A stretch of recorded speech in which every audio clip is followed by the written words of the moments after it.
नमस्कार दोस्तों, राधे राधे, जय श्री श्याम। स्वागत है आप सभी का हमारे चैनल पर। आज हम जानेंगे घर में गरीबी आने से पहले मिलते हैं यह संकेत। आइए जान लेते हैं। नंबर 1, सुबह सूरज निकलने तक सोते रहना। हर व्यक्ति को रात में सबसे पहले खाना खाकर जल्दी सो जाना चाहिए और सुबह में सूरज उगने से पहले उठ जाना चाहिए। सूरज सुबह उठने के बाद सूरज को प्रणाम करना चाहिए। नंबर 2, घर में लगे हुए तुलसी पौधा नहीं मरना चाहिए। घर के बीच आंगन में लगे तुलसी पौधा शुभ माना जाता है, लेकिन तुलसी का पौधा बिल्कुल सूख जाता है, जिसे घर में मुसीबत और दरिद्रता आने का संकेत माना जाता है। नंबर 3, काली चींटियाँ। घर का खाना पीने के नमकीन पदार्थों में काली चींटियाँ लगने लगे और ज़्यादा बढ़ने लगे तो समझ जाइए आपके आने वाले बुरे समय की ओर इशारा करता है। नंबर 4, घर में लगे पौधे।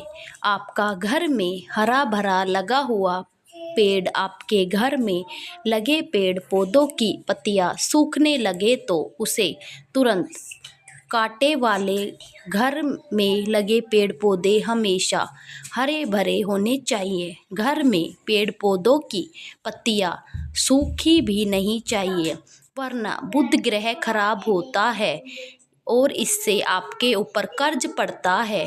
पेड़ पौधे को रोजाना पानी जरूर देना चाहिए, सूखने नहीं दे। नंबर 5, घर का झाड़ू। घर का झाड़ू। घर में झाड़ू लक्ष्मी जी का सूचक है, क्योंकि वह दरिद्रता को घर से बाहर निकालता है। इससे घर में सुख समृद्धि और धन दौलत आती है। झाड़ू के ऊपर नहीं रखना चाहिए पैर, इससे लक्ष्मी का निरंतर होता है। घर का कोई छोटा बच्चा अचानक घर में झाड़ू लगाने लगे तो उसे घर में किसी अनचाहे मेहमान का आने का संकेत समझना चाहिए। घर में झाड़ू लगाना चाहिए क्योंकि यह व्यक्ति के दुर्भाग्य को आमंत्रण देता है।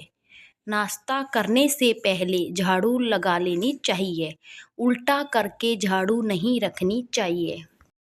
ऐसे में दरिद्रता का और गरीबी का वास होता है। अंधेरा होने के बाद आप झाड़ू लगाने से बचें, इससे माता लक्ष्मी नाराज होती है। घर का कोई सदस्य बाहर जाए तो तुरंत झाड़ू नहीं लगानी चाहिए, कुछ देर के बाद लगाएं, वह भी भगवान से प्रार्थना करने के बाद झाड़ू पोछा करके रखना चाहिए।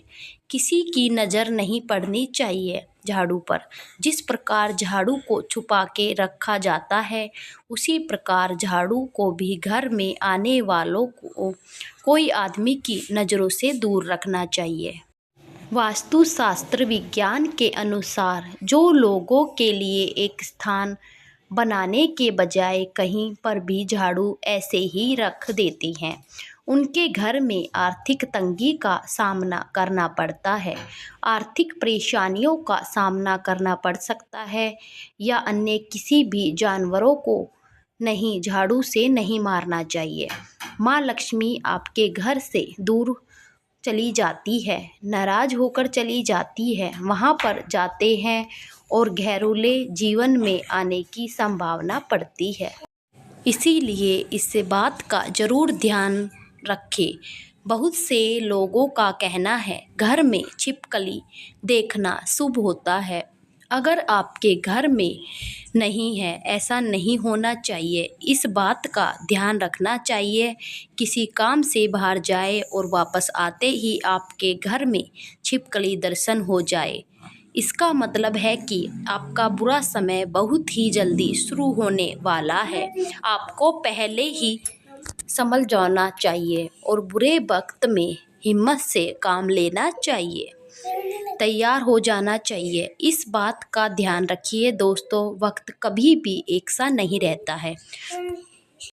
लेकिन अगर आपने नया घर लिया है और उसमें छिपकली मरी हुई मिल जाए तो घर में प्रवेश से पहले आपको पूजा हवन आदि करवा देना चाहिए। अगर आप ऐसा नहीं करते हैं तो उस घर में रहने वाले व्यक्ति की तरक्की नहीं हो पाती है और बुरा समय हमेशा उस व्यक्ति पर ही बना रहता है।